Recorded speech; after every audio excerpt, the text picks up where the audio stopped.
Welcome to Monday Night Rants on the Better Sports Network. What is going on, everybody? Somebody has a case of the Mondays. Well, that's the way the cookie crumbles. And, well, Bob's your uncle. Rants on the Street with Thomas Stevens. Shout out to my producer, Tyler Heavy T. Soto. Boom.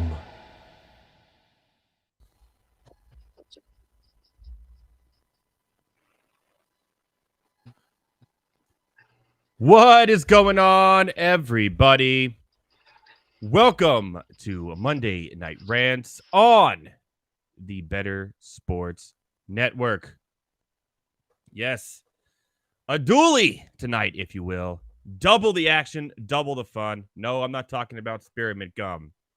I'm talking about 2 Monday Night Football games on Monday.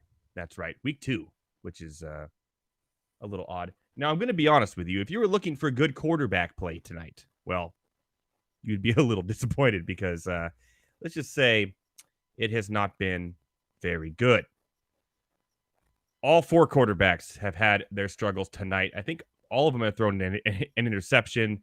Deshaun Watson looks unprepared against this Pittsburgh defense. Bryce Young and Derek Carr matchup is so. But as always here on Monday night, we're going to walk you through it every step of the way the best we can. So welcome to Monday Night Rants with me, as always, behind the scenes, and joining me later for a great talk and some college football upset picks. And we'll talk a little Packers and his Falcons, too, after we talked about it last week and see how he's doing. Always, of course, Tyler Heavy T. Soto. That's right. So, like I said, right now, currently in the 2 games, you have Carolina hosting the New Orleans Saints. It is in the 3rd quarter. It is 6-3. Yep, 6-3. Derek Carr, 13 of 26, 102, an interception. Bryce Young, 10 of 17 for only 75 yards. It is absolute, we're talking trash play, if you will, in that game. And the Pittsburgh hosting the Browns game started off with a bang. A intercepted return for a touchdown on Watson, Highsmith for Pittsburgh. It'll be interesting later when Thomas Stevens is on with Rants on the Street in about 30 minutes from now. He's a huge Pittsburgh fan, so I'm looking forward to talk to him about the game, what has unfolded. A couple of stats here. Najee Harris in the first quarter is 2 carries for -3 yards. I was a big truther. It's a time to panic on Najee Harris. We'll have to talk to Thomas about that. And some other interesting things too as well is after splitting carries last week, it seems to be Miles Sanders' job completely this week, even though there's like no scoring. But he has all the carries in the first half. No Chubb Hubbard at all. He has 1 reception for 11 yards, but 9 carries for only 28 yards for Sanders. That offensive line in Carolina is not very good. Some interesting stats, though, tonight on betting on these games, which I thought very intriguing, was this.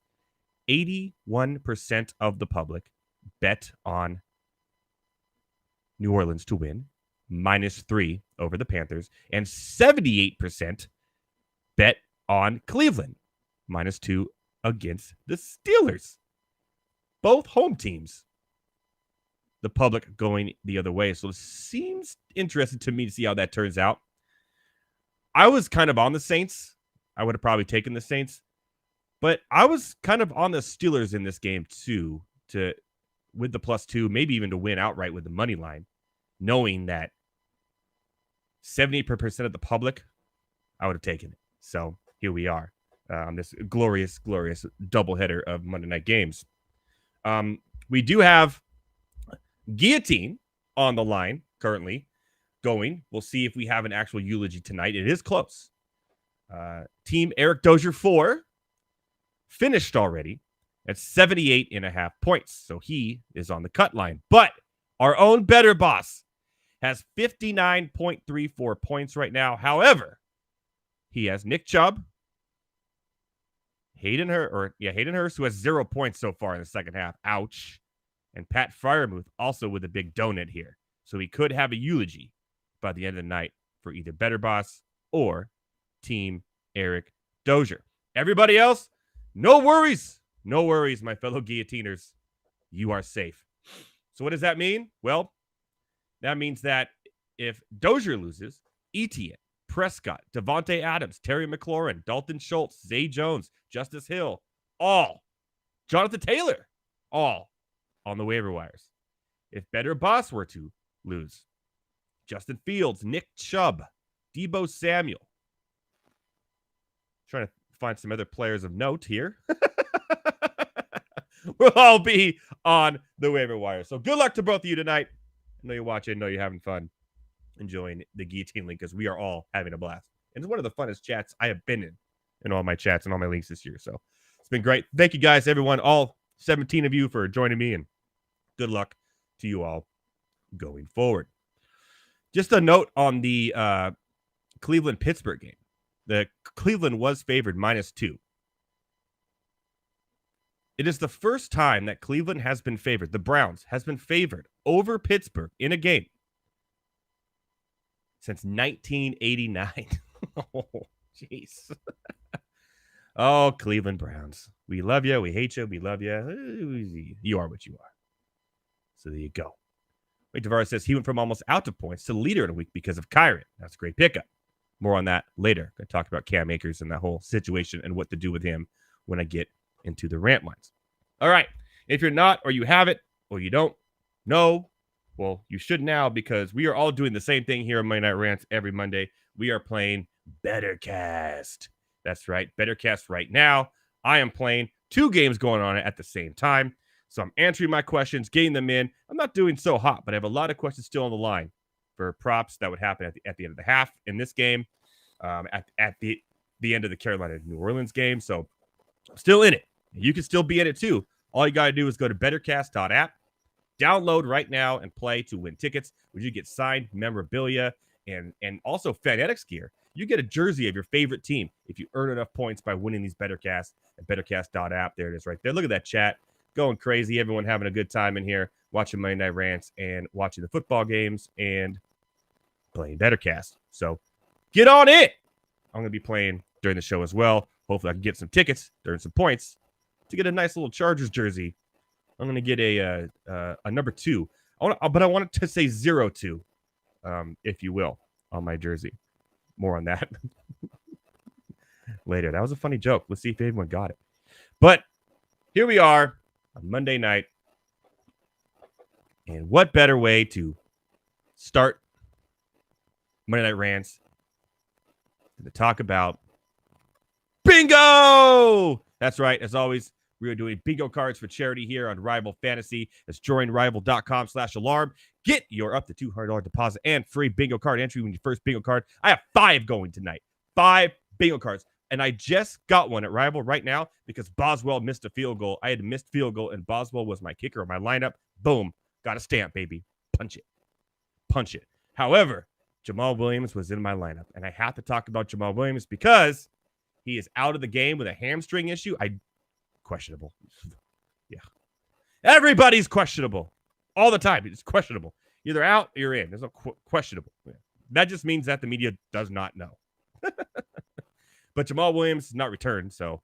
But I had him in my lineup, but I also had Nick Chubb. I had Watson. He threw that interception for a pick 6. Not good there. Olave, the whole game. I did put in Pickens, Njoku, and I have Elijah Moore in there as well because I didn't know how much Amari Cooper is actually going to play. He does have 2 receptions so far, but he seems to be trying to play through that injury that he should probably rest. So I'm not very high on Cooper for the rest of the year. But my bingo cards are looking good. Like I said, if I win, with all the money I win from rivalfantasy.com for fantasy bingo, I'm putting straight to the Alzheimer's Foundation for my walk for Alzheimer's, which will be later this month. And when next month in October. And when that's over, we'll start again a new one for the next year's walk. All the money going to a good cause. So there you go. Rival Fantasy. That's joinrival.com/alarm. Get your deposit bonus. Play some bingo with me every Monday night in the Monday night games. It's a lot of fun. Also, all day on Sunday. How many bingo cards you want to play? Just a blast. You can even print them out. Get that old lady pen. I don't even know where you can find those. Probably Michael's. And start stamping away yourself. Just to have fun. Why not? It's a good time there. I also want to give a huge shout out to my daughter. That's right. She had her first soccer game on Saturday. And Nick Chubb, breaking news, I guess, before I get to that. Nick Chubb is down and being looked at by the trainers. Now, remember last week, Aaron Rodgers went down, cost Better Thomas the Guillotine League. Can Nick Chubb go down and cost Better Boss the Guillotine League this week? Heavy T said he's being carted off. That is true. I'm looking at it right now. That is bad news. Breaking news. Nick Chubb has just been carted off the field, and not good for Nick Chubb owners everywhere, and Better Boss, and the world of fantasy foot injuries this year is bad. And we're going to talk about that in a little bit, but that is absolute not good. And I'm hearing that the crowd actually gasped at the injury. It was that bad. So get your Ford shares in now if you can. Jerome Ford will be the one you want. As I say that, he just scored a touchdown, Jerome Ford. So not good news. I hate to say it. Terrible. Nick Chubb out, carted off. The crowd seemed to gasp at the injury as well. That's never good. Nick Chubb. Jerome Ford could be one of the biggest owned or waiver wire pickups this week for sure. And they have really nobody after that. So they were putting all their money in the Chubb basket. And rough here. We always have these weird breaking news moments now on Monday Night Rants, Heavy T. What the heck? Aaron Rodgers and now Nick Chubb's? What's next? What is next? I feel cursed now that every time we have a show on Monday, one of these great fantasy players are going to go down with an injury. But not good news. More on that when we hear. Also, he was the thumbnail of the show, so that's maybe my thumbnail's a curse. I have like the Madden curse of the YouTube thumbnails for the show. I had Allen last week. He was terrible, and now I got Chubb this week. Whew, not good. More on that, though, like I said, as it develops here and we hear more information, so I'm not just speaking air, but Nick Chubb, car at the field, not a good injury at all for fantasy owners everywhere. So, and speaking of that, we need to talk about some injuries here that happened over the weekend. But real quick, I want to talk about one that wasn't really an injury per se, but Cam Akers for fantasy purposes. We're talking about running backs. Cam Akers, just straight up done. But we went through this last year with the Rams. It's like deja vu, right? And you end up finishing the year pretty strong. So what do you do with Cam Akers if you didn't get Kyron Williams, which obviously Wade Tavares did in the chat? So there you go. You keep him. Here's why. The Browns may need a running back. Cam Akers would immediately be the starting running back on the Browns if the Chubb injury is as bad as it looked. Immediately. The Minnesota Vikings need a running back. Madison's not good. The Baltimore Ravens could use Cam Akers. He is going to go somewhere and be a valuable running back. He just doesn't mesh with the offense and Sean McVay. Okay? He's still a very talented running back. Let's not get crazy. So I would hold on to him right now. Because as these injuries happen, Saquon Barkley, he's going to find a home. The Browns would be a great fit for Cam Akers if the Chubb injury is as bad as it looked. So, wow. And every show we start off with just bad injury after bad injury. But here we are. All right. So Cam Akers, hold on to him, see where he goes. He's going to go somewhere. I have faith in that. Trust me. And it's probably going to be a place where he will have a good run, or at least a chance for a starting running back run in the NFL before the season's over, and relatively soon. If they don't trade him, they will waiver him and he'll find a home. Don't worry about that. Okay? Here we go. Some interesting notes on betting this weekend, which I thought was interesting, is that I'm a big guy where on the overs, unders, I'm a big under guy because I think unders hit more than overs. Because it's actually statistically... Ooh, Heavy T right now. Breaking news. Chubb ruled out, not questionable, out officially. Injury was so bad, ABC chose not to show the replay. His season is likely done. Wow. So Nick Chubb, rough. Rough Monday night doubleheader there for Browns fans and fantasy owners. So there you go. But the overs dominated the weekend, and I'm a big under guy because unders do actually hit more than overs. It's statistically proven. Vegas knows that people like to take the over because they want to see excitement. They want to see big games.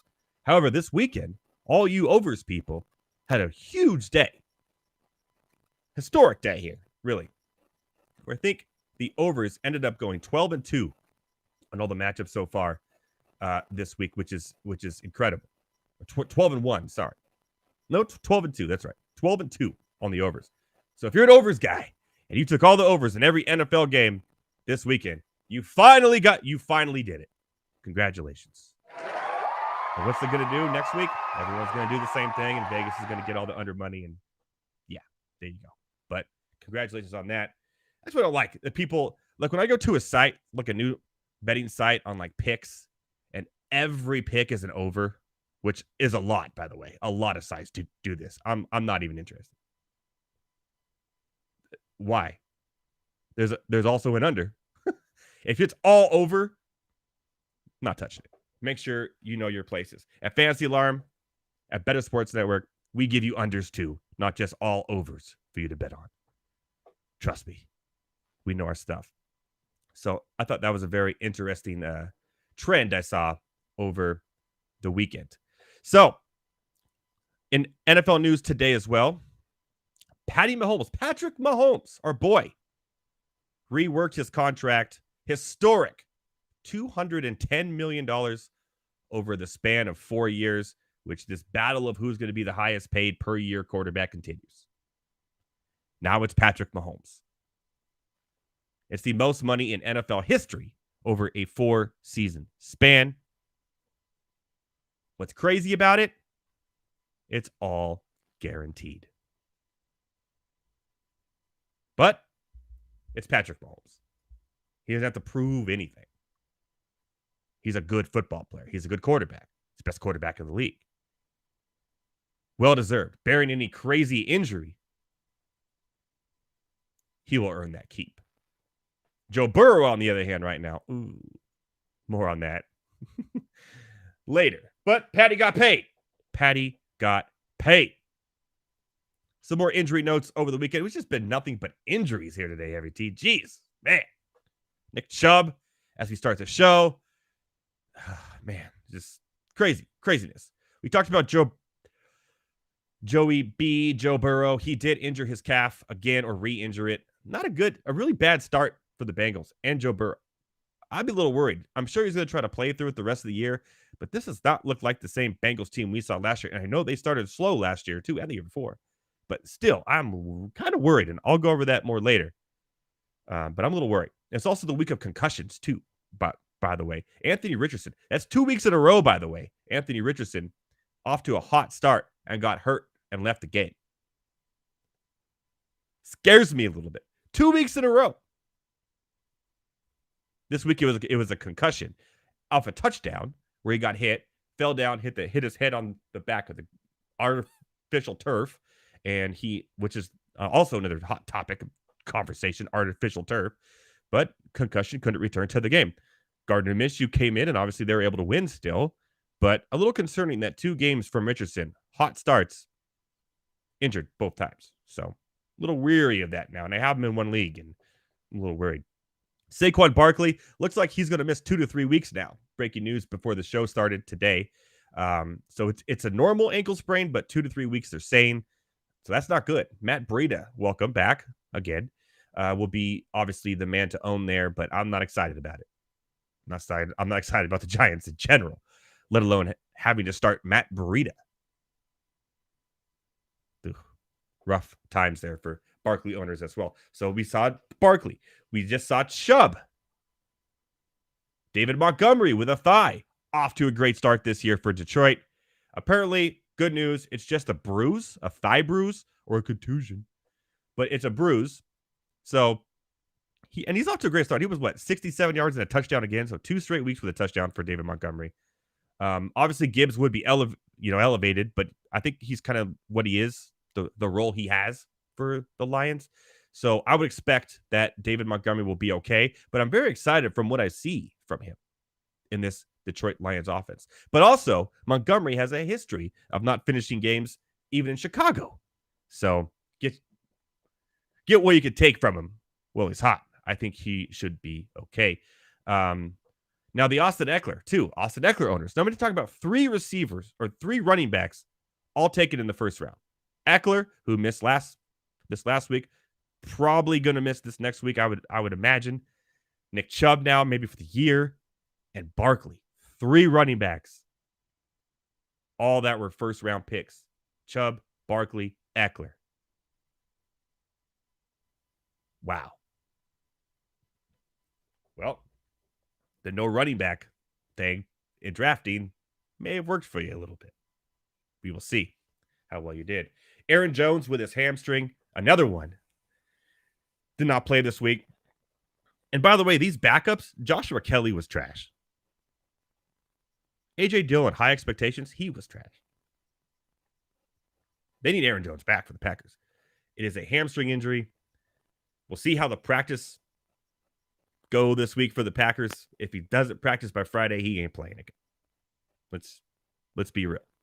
But we're talking about major running back issues, injury issues in the NFL right now, and we're week 2 in. Absolutely insane. Another concussion. We move on to wide receivers here. Jalen Waddle left the game with a concussion. He's been off to a great start. The Miami Dolphins have been off to a great start. Now he goes into concussion protocol, so he has to pass by Saturday. It didn't look, the hit looked bad, but the way he reacted didn't look as bad. So there's a chance he will play this weekend, but I'd be a little weary of it just because of all the recent news with concussions and everything in the NFL. He may sit out 1 week. Same with Anthony Richardson, but we'll see what happens there. Brandon Ayuk, a big one. You know how high I am on him. Off to a great start again against the Rams. But a left shoulder injury kept him out a few plays throughout. And he should be okay. He should practice this week or maybe limited. I wouldn't expect him to miss some time. Another injury, concussion. Again, Davante Adams. 3 big concussions now we're talking about. All big hits. Well, 2 big hits. One that was just hitting the ground with your helmet with Anthony Richardson. But Davante Adams getting blown out by the Bills. He was off to a great start. He had, 6 catches, 84 yards. He had the touchdown. But then you have Jacoby Myers already out with a concussion, who missed this last week. And if Davante Adams doesn't get cleared, and that was also a vicious hit, the Raiders are missing their 2 best receivers. Enter Hunter Renfrow for 1 week. But how high are you on the Raiders right now in general? More on that later. Also, Logan Thomas with his concussion. Another big hit, too. Concussion. I'm now into the tight ends. So, a concussion happened almost at every position for top players in fantasy. I'm going to say Logan Thomas is a top player, but from vicious hits. We'll see what happens there. But shout out to the Commanders and Sam Howell for coming back. I'm sorry. Yeah, for coming back and winning that game against Denver. My favorite, Russell Wilson, Sean Payton. More on that later.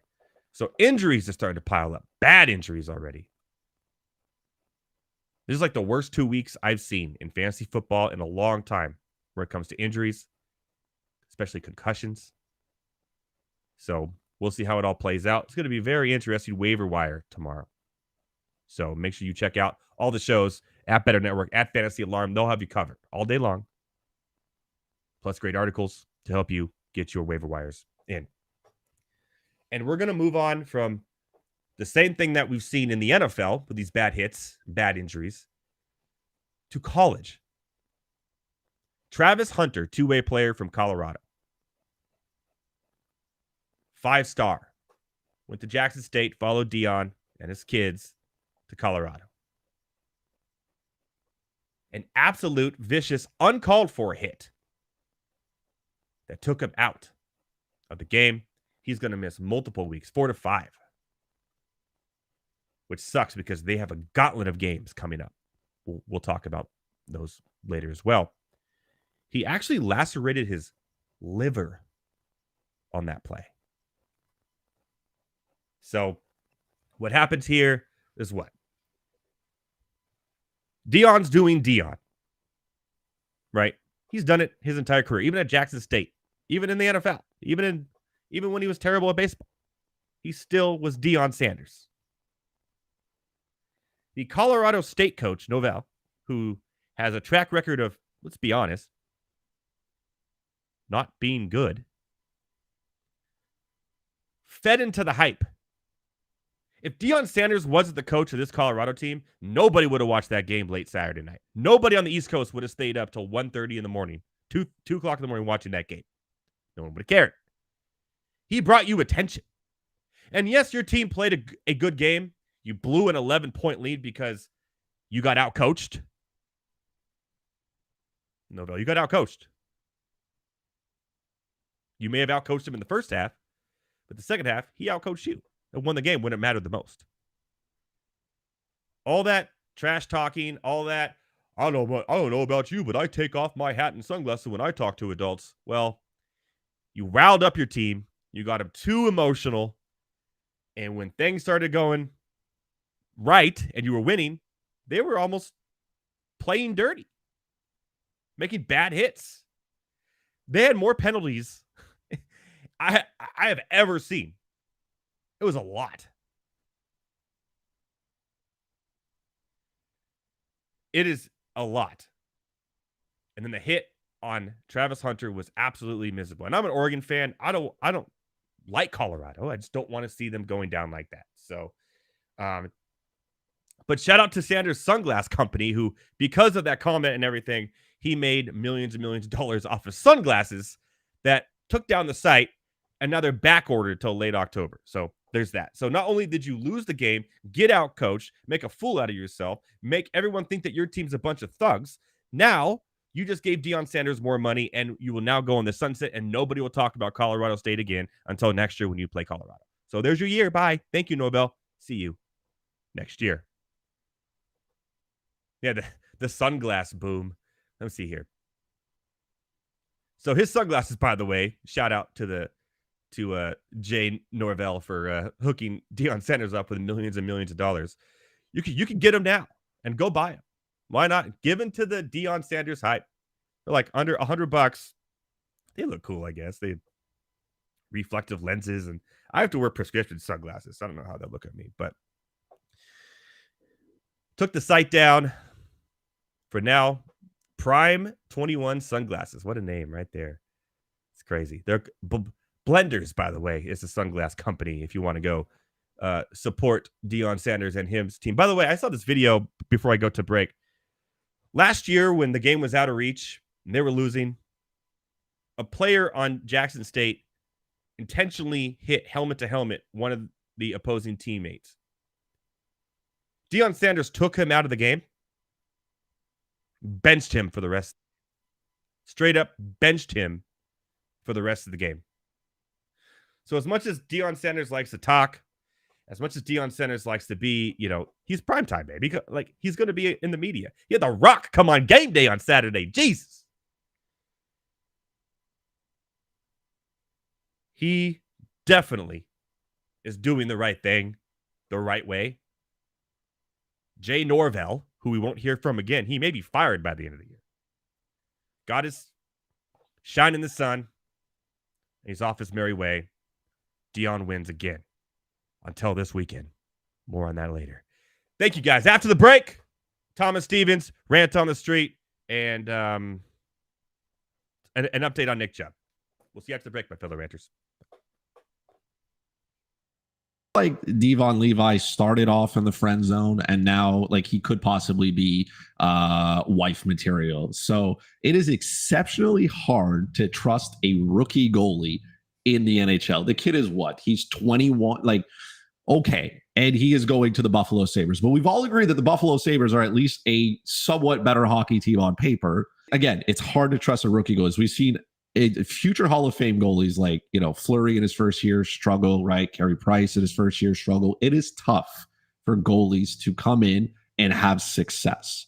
That being said, nobody outside of maybe a Buffalo sports fan can tell me who the 2 goalies on their roster are, because I didn't know until this morning, until I was reminded that it was Eric Comrie and Ukko-Pekka Luukkonen. And I was like, okay, well, he has the crease to himself. So all he can do is lose it. That's all he can do. Buffalo is going to be a fun team to watch, which means maybe Devon Levi ends up in what I call the Martin Jones syndrome, which is a goals against the average is pretty up there. Save percentage is not very good, but he's going to finish with 35 wins because he's just going to play a lot. And it's going to be that back and forth hockey. The Atlantic Division is not very good, right? There are some teams that are going to regress. So there's opportunities here for Buffalo to do well. And I think his over-under on wins is set at 24.5. So again, there's a lot of things that I may not trust about him, but as a 13th goalie off the board, and I think that is a reach at 13. I think a lot of people have him farther back than that. So he may be 13 on NHL.com's list, but you may end up and show up in your Yahoo or your ESPN draft, and they haven't ranked probably outside of the top 20. So I would have no issue as a second goalie going with Levi, because who's taking his spot? Nobody. And volume at one point, if you're in a league that doesn't penalize you for losses, if you're in a league that rewards saves and save bonuses for daily, DraftKings does, he has all that working for him. So if it doesn't work out, all right, fine. Then you can go and pick up whoever is there. But it is his net to lose. I understand the risk. I will definitely take, because that's how you win championships, right? You got to take risks to win them. If you're safe, you're going to finish, eliminated in the first round and you had a good time. Or you can try to win the championship on draft day.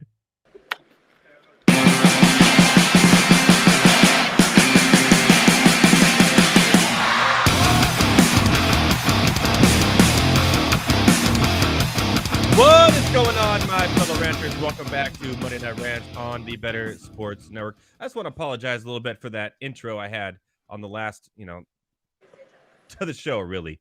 I just was a little rattled by the Nick Chubb injury. So I was a little like, what? That it was. So let's leave it at that. Normally, I like to start with a lot of good energy and, a lot of good positivity, but it just was injury after injury. And it's a rough one. First say, I not going to show it here, but I did watch the video during the break, and it's not good. He's not going to be back this season, and I wish him a speedy recovery because I do like Nick Chubb, and hopefully he's back on the football field next year. Joining me right now is a Pittsburgh Steelers fan who's sweating a little bit during this game and probably saw the injury as well. Yeah. What do you think so far in this 11-10? 11-10.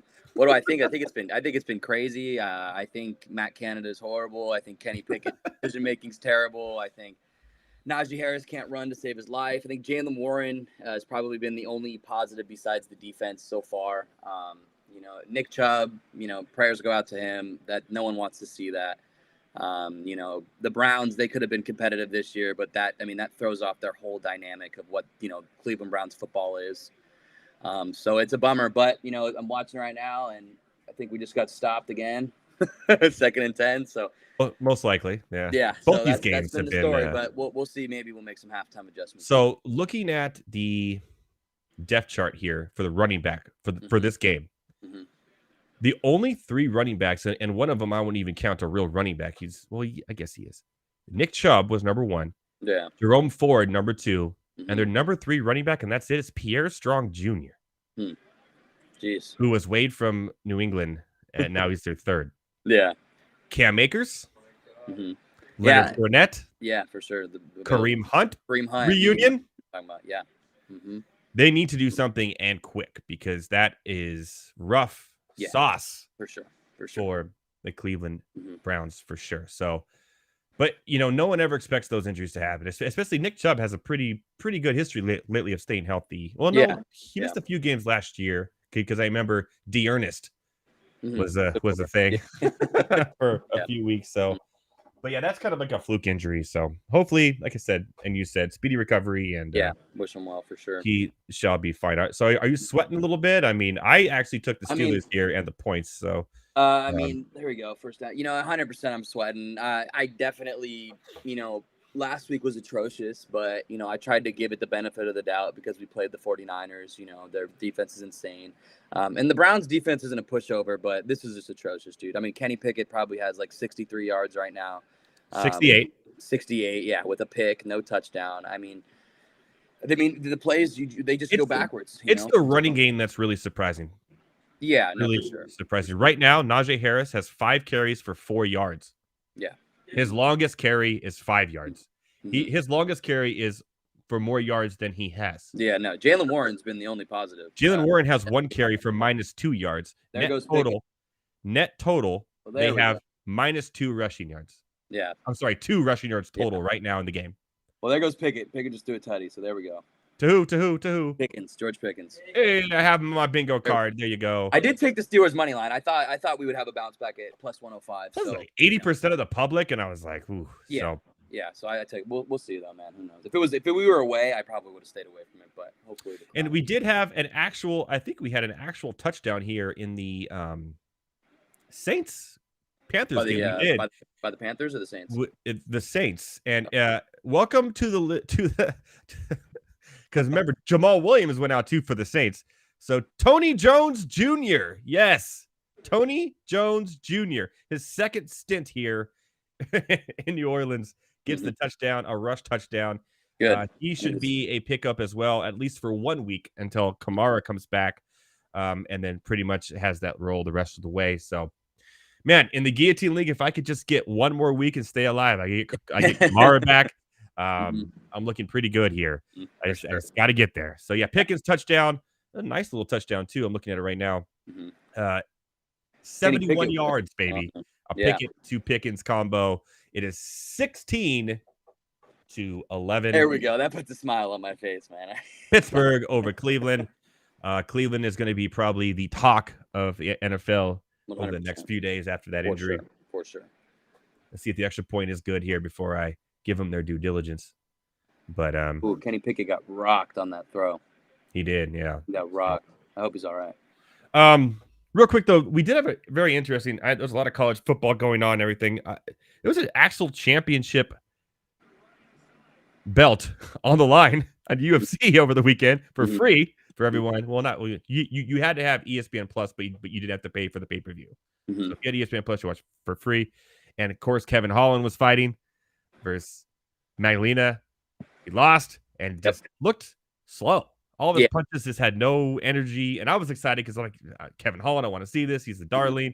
And I think he thought he won that fight, but I'm like, none of his punches hit. None of his punches, any strength behind him.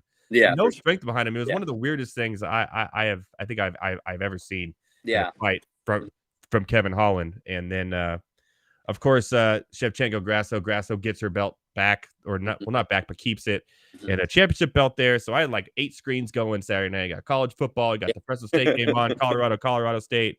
How about that Colorado State game, man? Yeah, I talked about that a little while ago. It was that coach for Colorado State is not a good coach. He hyped up his players for the wrong reasons. Yeah, for sure. And then it cost him maybe a job, and we will not hear from Colorado State again for a year, like until they play Colorado again next year. And next year, I expect Colorado with better recruiting to win by 40. So, because remember, this is an 80% overhaul of a team. So yes, what Deion's doing is incredible, but it has to end, especially now with no Travis Hunter. Yeah, and they start to play the big dogs coming up too. They're minus or plus 20.5 underdogs against Oregon this weekend, and then USC right after that the next weekend. So I'm curious to see how many points Oregon and USC can put up on that defense, because that defense, man, is atrocious. Yeah, I mean, yeah, and I'll give you that.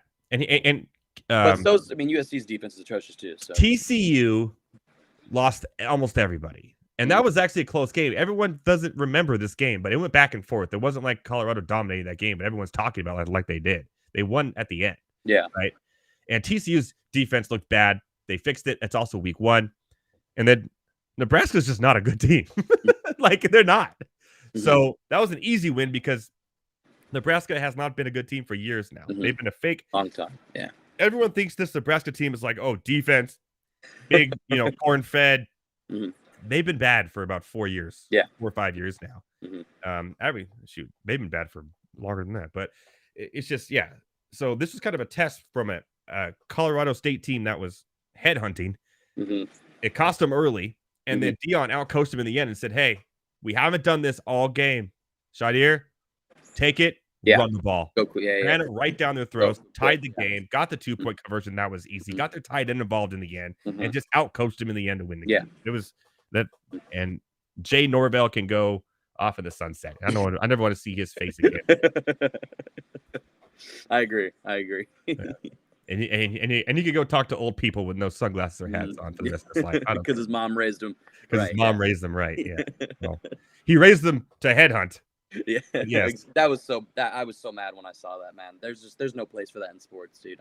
I'm sorry. I don't care. And the referees, man. I'm very irritated with the referees in that game too. I thought they let it get way out of hand. I thought. Yeah, it was rough early. It was like the third most penalties in half in college football history or something like that. It's crazy. Yeah, and they let it happen. And obviously it was entertaining, but at a certain point, players' safety and health is your number one concern. And Travis Hunter, that could have been way more damaging than it was. Luckily, it's only 3 weeks, but it sliced his liver open, so pretty damaging. Luckily, that's the one organ that heals itself, or one of the big ones. So. There you go. All right, you want to jump into the rants on the street? I think we're commercials on both games here, so let's do it. Go ahead and all football. Do it. Good football. Yep, football. Yep. We will have an NBA preview show. You'll be on for that one. Let's bring on our boy Nicky DePortes on for that one as well too. What do you say? For sure. Cool. Yeah. That's coming up a month from now. NBA starts already, so it's gonna 4 shows from now. NBA here already. So crazy how fast, man. It's like NBA is right. It's right here. That should be a lot of fun. So number one we'll start in football, obviously. Number one, Justin Fields and the Bears looking terrible. Is it too early to press the panic button if you're a Bears fan? What do you mean early? I mean, they were terrible last year. They had like the longest losing streak in the NFL right now. I don't know what's too early to press the panic button. What even is the panic button? Hebenflus, whatever. Effenfluken. He's terrible. I'll be honest with you. What did Fields do last year that set him above the rest? Ran the ball. Yeah, he had a legendary year running the ball as a quarterback. He had over 1,100 yards rushing. You know how many designed run plays so far in 2 games that Heberluken, Fleberloos, whatever, has designed, or his offensive coordinators and his team has designed for Justin Fields in 2 games? Designed running plays. 4. 4. Terrible. That's horrible. Yeah. You got to run quarterback. You're sitting there. You're at your own 6-yard line. You have a chance to win the game, or at least drive to win the game. They force him to throw in the pocket, and he throws an interception to Zach Barrett, who literally walks in 5 yards for a touchdown. Yeah. And that was the game after that. Bad play call. So I don't think it's all Justin Fields' fault.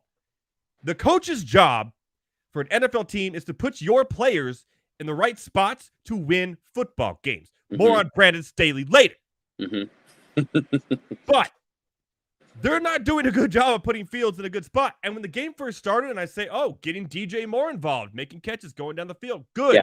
They're finally realizing what they have here. And then after the first quarter, it just all went away.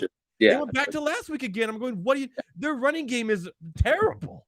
Yeah. Khalil Herbert should be going out. Khalil Herbert could be Austin Eckler if you play him right. You have the talent to do it. Roshan Johnson's a good rookie.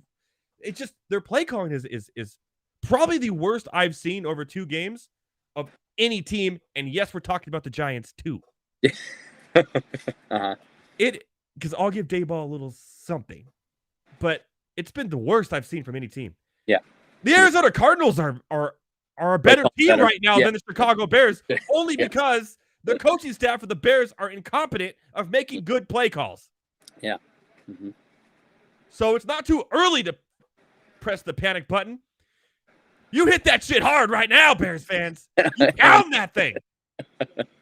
Mm-hmm. Yeah, no, I agree. It's tough, man. I mean, I watched the game yesterday a little bit, and I thought the Bears were going to win that game. I thought that the public was, kind of downplaying them a little bit because of the Week 1 loss to the Buccaneers.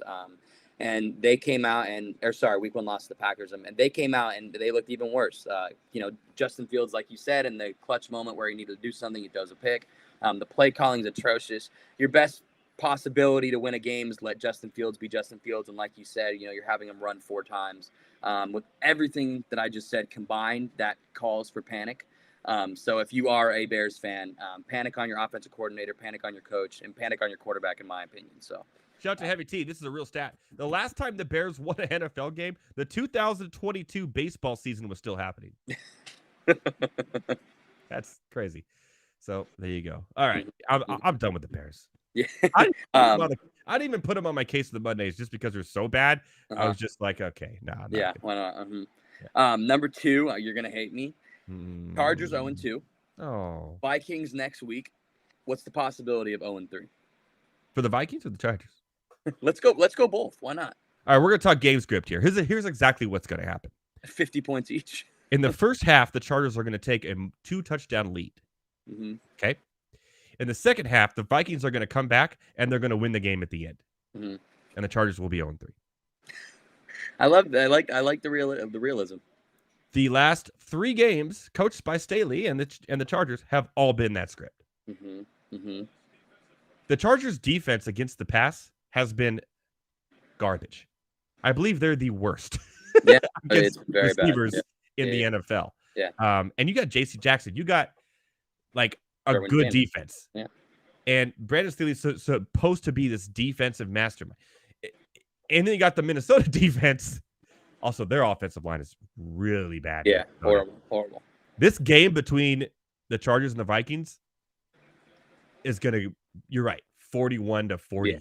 Yeah, it's going to be. I'm curious to see. I haven't looked what the over is, but it'll be interesting. It'll probably be the highest over of the weekend. 100% for sure. Yeah, no, I mean, I think you're exactly right. I think it is up in the air, because the Vikings are the same type of team where, their defense is terrible, but the offense is good. And so, I agree with you. I think that at the end of the day, they're coached better than the Chargers are. They're more disciplined than the Chargers are, in my opinion. And so I think because of those reasons, the Chargers do drop to 0-3.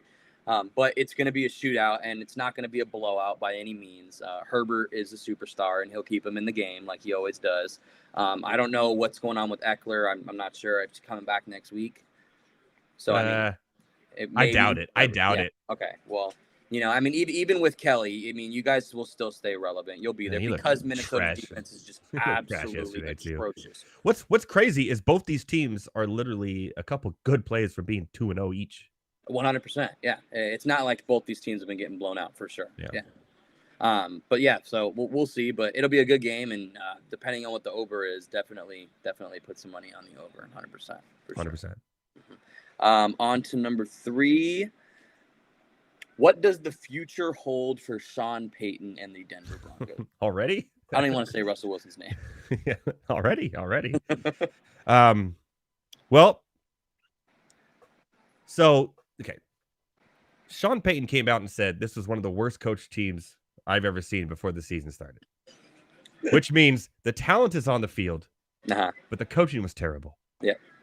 You were given one of the few teams that were given 2 opening home games to the start of the NFL season. You lost both of them. Mm-hmm. Terrible play calling, terrible play. Defense looks terrible. Maybe Sean Payton should look at himself in the mirror and say, hey, that's some of the worst coach teams I've seen in a long time. And now you go to Miami. In Miami, you're probably going to lose and be 0-3. Mm-hmm. All that talk didn't back it up. Mm-hmm. They're a non-interesting team. I almost forgot they played yesterday. And it was one of the good games of the day because they had a good lead, but they just blew it because they were, again, out-coached by Riverboat Ron. Why is he called Riverboat Ron? I never see him taking any gambles. It's stupid. Mm-hmm. Sam Howell. Mm-hmm. Outplayed Russell Wilson. Look at yourself in the mirror, Sean Payton. What does the future hold? I don't know. I see. Here's what the future holds. 4th in the AFC West. How about that? Let's go. For sure. Yeah. I mean, they're atrocious. They can't move the ball. It definitely looks a little bit better than last year, offensively wise, but now the defense has somehow looked worse than last season. So it's like one thing gets a little bit better, the other thing gets 10 times worse. Sean Payton, I love it because he talked all this crap. He came in, he started beef with, Nathaniel Hackett, whatever his name is. Aaron Rodgers, chirped back at him.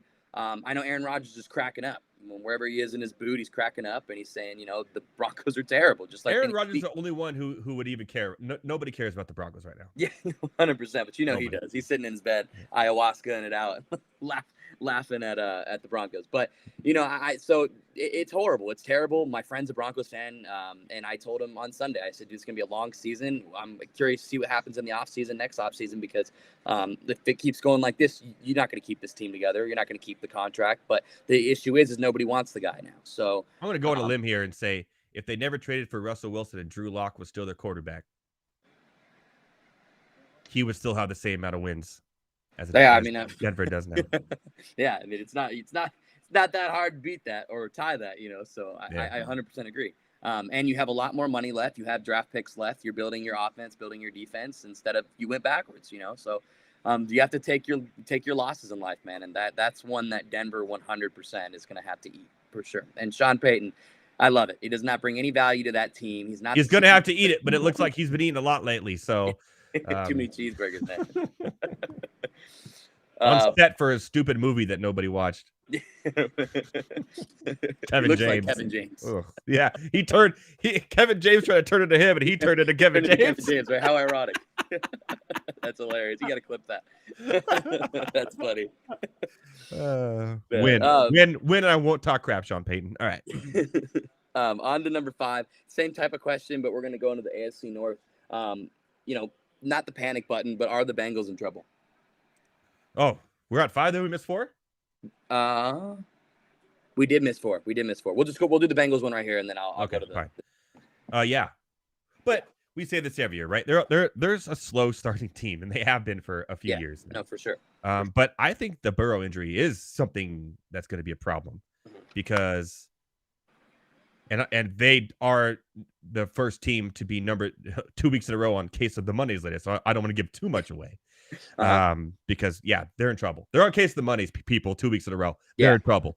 The injury for Burrow is troublesome. The receiving stats, which I'll go over later, is troublesome. Every stat is troublesome for this team. Yeah. Right now, 2 weeks in. It's only 2 weeks in. We'll see. But if he continues to play through this injury through the rest of the season and never just, takes a couple weeks off now when the time you can before it gets into it. Yep. I can see him struggling. Yep. No, 100%. And same, like you said, too, I know you're going to go off later, so we don't have to spend too much time on this. But, the injury is huge, especially, when your O-line is absolutely dog crap. He's not going to be able to take breaks when he's out there. You're going to get hit like that, especially in the AFC North. Every single game, you're going to get hit. Just keep on drafting receivers and don't draft offensive linemen. No O-line at all. Yeah, let's just keep getting receivers, So, and it's bad. And, their defense, they lost Jesse Bates. I knew that was going to be a big loss to that defense. And it's huge. Their defense looks terrible. Joe Mixon, I don't know if he can really be a full-time on-the-field running back. Samaje Perine, I was a big Samaje Perine guy. There was a lot of plays Samaje Perine brought to that team that people overlook on third down, passing. And I know Joe Mixon has that ability, but now the RB2 is nowhere near Perine, and that's all I'll say. But it's worried over there, man. They do have a running back that they keep on making inactive that I'm intrigued. Is it the Evans guy? Yeah, not to be confused with Captain America, but Chris Evans. It's funny. Makes sense because I'm out week 1, but I drafted him in the sleeper league. Yeah, he's still available. But yeah, I kind of see what he could do. I know Chase Brown just. I don't know. This is not it, man. Mixon 13 carries for 59 yards against the Ravens. I know it's the Ravens defense, but it just not even involved in the passing game, really. 4 for 36. and that's like what he's done total all year. Mhm. And it's like, and for me too, I look at it, I'm like, the Ravens are a very steady defense, but I don't even think they have the best D line in the Browns. The Browns have a better D line in my opinion. The Steelers are always up there, might have a better D line. So if you're doing that against them and you can't run the ball, it's not going to get any easier in your 2 games against us or the Browns. And so it'll be rough, man, for sure. definitely very troublesome for sure. So since I skipped over number 4, I guess we'll do that one now, right? So number 4, the Dolphins. We're going to talk about the Dolphins. Obviously, they won again last night, won week 1 against the Chargers. Are they now your favorite to win that division? No, I still think it's the Bills. Mm-hmm. Again, I like to take week 1 out of it when things like that happen with the Bills and everything. But even last night, the Dolphins, like, and I know they're going to get the Jalen's back for defense, but I mean, their defense is still a little worried, right? You give Mac Jones a chance to come back, and they almost did. They were a lineman forearm away from having a chance there, and they didn't blow out the Chargers by all means, and they let Herbert, throw the ball down the field on him. And no, they let the running game dictate that game. And again, last night with Ramondre Stevenson, so the run game for defensively is going to have to change because they're going to start getting towards the back end of the season when it's colder, where teams are running the ball down their throat. And if they let Joshua Kelly go off as a backup, and then, Ramondre and everything that happened last night, I just don't feel that's a weakness. Even with you get Jalen Ramsey and Jalen Phillips back, you're still not fixing that run defense. And that's a liability. I think the Bills will still end up being the winner. But now that there's no Aaron Rodgers and we saw Zach Wilson, also more on that later, and we see what the Patriots have, which they're sticking in games, making it close, making it interesting. As usual. They just don't have enough, though. They need that weird play or something to happen again last night, like some weird play or some weird couldn't get 2 feet in bounds in week 1, and you had to have your tight end throw the ball back to your lineman who tried it's going to be the Bills or the Dolphins. I'll tell you that right now. Both teams will make the playoffs, but I think the Bills have the upper hand because they're a more steady all around team. But offensively, you can't deny that the Miami's dangerous with Mozart. I don't care who you put back out there.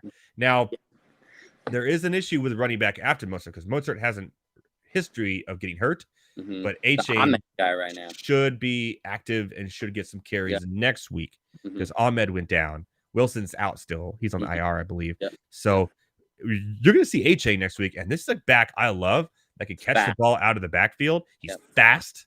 And I think he's going to be a little sleeper DFS pick this next weekend, or maybe even a pick if someone would have dropped him to pick up one of these Kyrie Williams or someone over the last week, or if someone drops him to pick up Ford this week. I would pick him up and it kind of hang on to him because Mozart's made of glass. For sure. Yeah. And next thing you know, it's the H.A. show and out in space with Hill and Waddle and the middle of the field open. Having to run by a linebacker is no problem for him. So look for him to be one of my sleepers going forward in that offense. So 100%, dude. H.A., and let me just touch on that really quick. I just want to double down on what you said because their offense that they run a lot of outside zone runs where it's, get to the outside, use your speed, get down the sideline and, score a touchdown. And for a player with his speed, I mean, my God, that fits perfectly. So one injury to Mostert, and it's his backfield, and he'll be dominant. But I also want to touch on what you said about, the Dolphins allowing all the rushing yards to Kelly. They're not a good – their D-line is in trouble, man. The only reason that they held Ramondre Stevenson to 50 yards, which is still 50 yards, but they held him to 50 yards and, Ezekiel Elliott not to a lot and whatever it was because the Patriots are such a bad passing team that they just stacked the box and dared Mac Jones to beat them. When you play a team like the Chargers who can kill you over the top, or you play a team like Buffalo, whatever it is, now, you can't focus on the run. So now you're getting work down the run, and so for me, when I look at that, that's where I look at the Bills have that stability. more than them. They have the offense that can compete with Miami, but the defense is better. And we don't know because, like you said, too, Ramsey's not back. And so I am curious to see, what happens when Ramsey gets back. But I still think he's one of the most overrated cornerbacks in the league, though. I think I would say 3 to 4 years, 100%. The last 3 to 4 years for sure. There, the stats are not there no more. He's the guy that it's the name. It's the intimidation factor, I feel like now. How Jalen Ramsey's on that side of the ball. Don't throw over there. So we'll see, though. But Xavier Howard looked, his usual self last night. He looked good. He looked fast. So a big sack by your boy right now in Watson. TJ Watt. Huge. Put it up. 16-11. These are the games you got to take. 13-9. I just gave props to everyone who bet the overs on everything, and now it looks like both these are going to go under. That's been the move. That's been the move, man, in football so far. Deshaun Watson is down. Deshaun Watson is down? No way. At least I may be a little bit, but no, he got up. Oh, he's limping. He's limping. Okay, he's wow. limping off the field. I need to stop broadcasting during these games, man. It's so hard for me today, man. Like I was telling my friend, I'm like, it's so tough. Because usually these Mondays, I never have, anything. Well, and I'm like cursed. All these players are getting injured, and I have Deshaun Watson in a lot of leagues. We need to stop that. That's worrisome. Football season. I do want to give a shout out to James Cook for the Buffalo Bills. So I think they finally found their number one running back there. He's a baller, man. Everyone who handcuffed Damian Harris to him and watched Latavius Murray come in the game to back him up. Yep. During some goal line plays. Ouch! Nice. TJ Watt just set the record for most stacks in Steelers history. That's a good company. Crazy stat because he's young, and that team is known for defense for a long time. Field goal is good, by the way. 14-16 Steelers by 2 as we come up to halftime. Here we go again. It's gonna happen. I'll let you go, but I gotta tell you, fantasy. Taysom Hill, 7 rushes, 59 yards. Dude, if I could have just survived. 7 rushes, 59 yards. Taysom Hill. I had him on my bench. Taysom Hill is going to be picked up by a lot of people this week, and he's going to do one of his normal Taysom Hill things where he gets 1 carry for 1 yard. Yeah, dog. Yeah. So there you have it. That is 13-9. Although the Saints are in field goal range with about 4 minutes to go. If they hold them to a field goal here, it's a touchdown game, and Bryce Young will have to come back and try to win the game and throw an actual touchdown pass. I'd love to see that game-winning drive. Yeah. He'll have to throw an actual touchdown pass. So we'll see how that works with his 91 yards passing so far with 4 minutes left in the fourth quarter. And Miles Sanders doing absolutely nothing on the ground or in the air as well. So, like I said, the Panthers, they're going to be up for it. They could be the number 1 pick when it's all said and done because the Cardinals are playing better football than the Panthers are. Right? After 2 weeks in, I could say I was right about that. So. All right, before I let you go, anything you want to say? Anything you want to give out to the people here at Monday Night Rants? Nothing much. Just send their questions every weekend. Usually, you could send them before the weekend. The Denver question gets the hoodie only because I got to for the best joke of the night. I like it. Why not? Kevin James. I think we need to shame the Bears question. I don't like the Bears question. It's too obvious. Let's keep those out. But send me your questions on in the weekends. I'll go over them, pick the best 5, and we'll talk about them here. Make sure you check out the Better Sports Network TikTok and Fantasy Alarm TikTok. Posting a lot of good content over there. Funny content. A lot of you got one that went off over the weekend. I saw. We did. Yeah, one did pretty damn solid. So it was a Zach Wilson hate, which I loved even Zach more. Wilson hate, a little Will Ferrell kicking and screring. I love that one. I love the one too with the trade between the Steelers. You guys did one on the TikTok with the that was great. So check it out, man. At Better Network TikTok, it is rising up the ranks. This is my boy here, Thomas Steven, is behind it as well. And go enjoy the game, man. It's halftime. Get yourself a drink now that you're able, and enjoy the rest of the game. Sure, and we'll see you next week, my friend. Yes, sir. All right, have a good show, man. I'll be watching. Yeah, good luck. Go Steelers. Right. Yes, sir. Thank you. All right, another good rant on the street as always. Kind of unshocking me from the Chubb injury that happened earlier to start the show. Man, remember when Monday Night Footballs used to always be boring? They've been quite something recently over the last ones we've had here on the show, including the Hamlin one last year, Aaron Rodgers, and now this with Nick Chubb. It's 3 in a row. Wow. So there you have it. All right, after the break, we're going to switch from the NFL. We're going to talk some college football. I got some very interesting takes on the new AP poll. By the way, the Saints did just score a touchdown, and it was another touchdown by, yes, everyone's favorite running back who everyone had in their lineups, Tony Jones Jr. After the break, NCAA AP poll, and we're going to go over 6 matchups of ranked players in the AP poll this next weekend. That's almost half the field. It's going to be crazy. 3 of those games are Pac-12 games. It's going to be fun. Heavy T is going to join me as well, because he has some upset picks he wants to let you guys know about. And then, of course, we're going to have our breakdown of some of the games we liked over the weekend, what we liked, what we didn't like. We're going to have Case of the Mondays. A eulogy is finally now going to happen for Better Boss, unfortunately, with a Nick Chubb injury.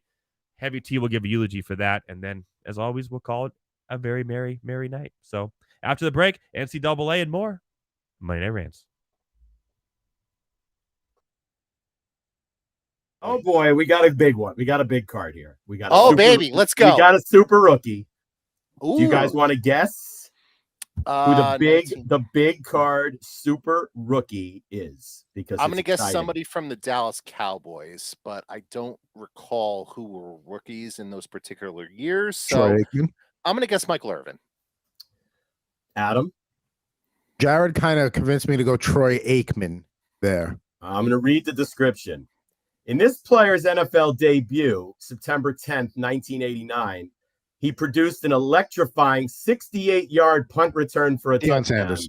He became the first athlete in the 20th century to hit a home run, September 5th, 1989, for the Yankees at Seattle, and score a touchdown in the same week. That needs a sleeve. That one needs a sleeve. Top 100%. super rookie, neon, prime time, Deion Sanders. I wasn't that far off. He played for the Cowboys.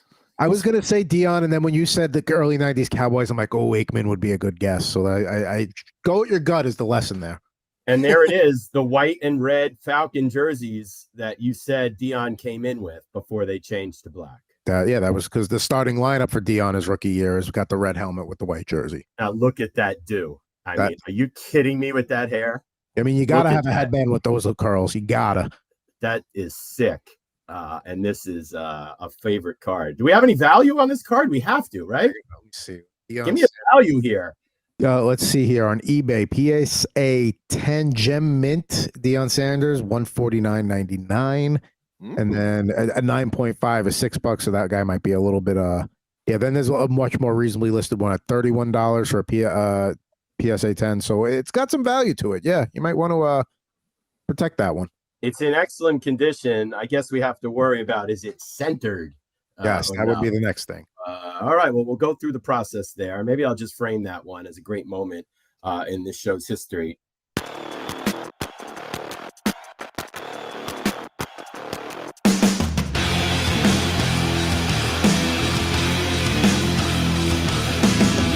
What is going on, my fellow ranters? Welcome to Monday Night Rants on the Better Sports Network at Fantasy Alarm on all your favorite social media platforms. The game is all but over between the Saints and the Panthers. It is 20-9. About 3 minutes left. We'll see if Bryce Young can do anything after a very, very slow start to his season here, and about to go 0-2. And the Saints, a surprising 2-0 team, which that NFC South, not as bad as people thought. More on that later. I do want to shout out to everyone that's in our Guillotine League that's watching. That I just looked during the break, and both Jerome Ford and Matt Breida are on the waivers. It's going to be a crazy waiver week in the Guillotine League for sure. The eulogy for Better Boss coming later. Sorry, Better Boss. Thoughts and prayers. But another big game or week of NCAA action over the weekend. I love my college football. I'm going to go over some big matchups with Heavy T here in a minute. But first, I want to kind of run through the AP poll like I do every week before that happens. Kind of think where the misses and hits are here. Georgia stays the same. 3-0. However, and I mean however, it was a squeaky win, 24-14 against South Carolina. And South Carolina, I know everyone had as a good team at the beginning of the year. Couldn't beat North Carolina. North Carolina has not looked good since then. But could be the little bit of the SEC being kind of more wide open. Because this is a Georgia team. Yes, they're the best recruiting team in the nation. Yes, they just won back-to-back national championships. Yes, Kirby Smart's a great coach. But at the end of the day, we're seeing more and more of this where these teams in the SEC not as good as they used to be. Michigan, number 2. Obviously, Bowling Green, 3-0. Their big test will come later in the season. Not surprised there. Still not sold on them. Still not sold. When they get into Big Ten play, I'll probably be sold. Texas moves up a spot, winning against Wyoming 31-10. This is a Wyoming team that upset Texas Tech earlier in the season. Not a bad Wyoming team, really. But they did their thing. They move up because Florida State had an absolute must-watch against Boston College. Should have lost the game, really. Boston College did everything they could to lose the game against Florida State and upset them. Florida State with a big win against LSU week 1. Now I'm kind of having my doubts a little bit because it's 2 straight weeks that have not been impressed. So the top 4, 3 of the top 4 teams, not impressed. Welcome to college football in 2023. Enter USC, who should be in the top 4. And I'm an Oregon fan. USC is a top 4. They're better than Texas. They're better than Florida State. I will tell you that right now. They need to be in the top 4. Obviously, the last time they played, they beat Stanford. That was a couple weeks ago. They had a bye week. But USC will have their test in 2 weeks against Colorado. And then they got to run the gauntlet after that. So we'll see who they really are. But I think they are a top 4 team right now from what I've seen from the other teams. Ohio State, 3-0. A team that, again, I'm not sure of. They struggled week 1 against Indiana. Here we are. Big matchup, which we'll cover against Notre Dame this weekend, which could show me who they actually are. Still not good. Penn State surprising people. Really. I thought Illinois would give them, I thought Illinois would fight. 30-13 Penn State. Another big matchup for Penn State this weekend as well against a ranked team. We'll go over that later. Washington. Right now, my favorite to win the Heisman Trophy this year is not Caleb Williams. It's Penix. That dude has Washington's offense scary. Every receiver, all 4 starting receivers, because they spread offense, are good. Penix is throwing the ball wherever he wants. They're all making plays. I'm scared of Washington. When it's all said and done, I just gave USC props. Washington could be the best team in the Pac-12. But the Pac-12 is the best conference in football. Again, 8 teams in the top 25. Again, 2 straight weeks. That's going to change this week when obviously 3 games are ranked against each other. More on that in a little bit. Notre Dame said, okay, 4-0. They get to play Ohio State. We'll see who we are there. They're at 9. Oregon moves up 3 spots to 10. That's right. This Oregon team is a very good team. They dismantled Hawaii. It was over in the second quarter. They had put up 31 in the first quarter. Bo Nix didn't even play the second half. Half the team didn't play the second half. And the only reason Hawaii got 10 was because they had third stringers in at the end of the game. Oregon's finding their groove right now. Big win against Texas Tech away. They play Colorado with no Hunter, which sucks because I want Oregon to play Colorado at their best. However, we'll go over that game, but I'm taking Oregon and the points. I just feel all the emotion that Colorado has gone through the last 3 weeks. They go into Eugene, one of the toughest places to play in all of college football. A senior quarterback, a well-coached team, a good defense who likes to turn the ball over, who I just think Oregon's going to blow. I think they're going to blow them out. But we'll talk about that. Utah at 11. So now we're already Pac-12. Obviously, Utah beat Weber State. They move up a spot only because of some losses there. Utah has a tough test this week as well. Obviously, where is Cameron Rising going to be? He makes or breaks his team. Utah's one of those teams that kind of goes unforgotten, right? They slowly find their way into things by winning games ugly defensively, not exciting. They've done this for 3 years now, and they've been Pac-12 champions or in the Pac-12 championship game for the last 4 or 5 years.